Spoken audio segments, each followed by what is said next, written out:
Tribuners, Cakalele saat Hari Patimura akan menjadi salah satu agenda wisata rutin tahunan di negeri Hulaliu.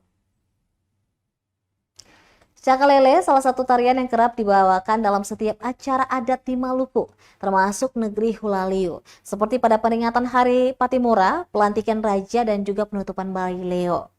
Raja Negeri Hulaliu, Abraham Tonakota usai dilantik mengatakan salah satu program yang akan ia lakukan nantinya dengan menjadikan Cakalele sebagai bentuk seni budaya tahunan. Tentu Cakalele bisa menjadi potensi wisata di negeri Hulaliu. Yang menjelaskan selain Cakalele, ada juga Tanjung Yanain yang menjadi potensi wisata di Hulaliu.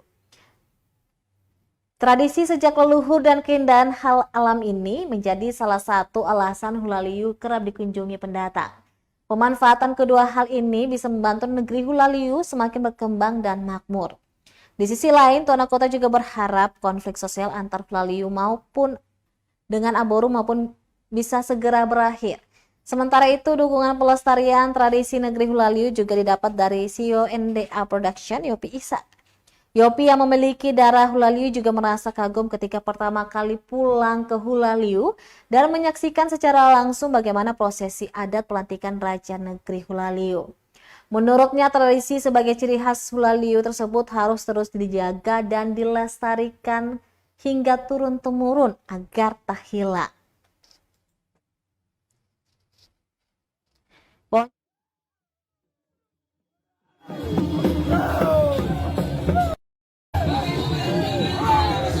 Laksanakan yaitu yang pertama menjadikan Cakalele sebagai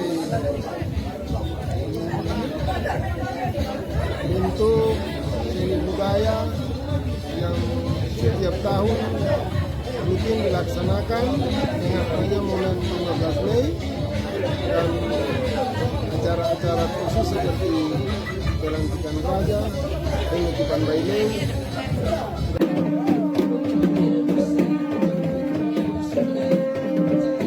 Download Tribun X sekarang, menghadirkan lokal menjadi Indonesia.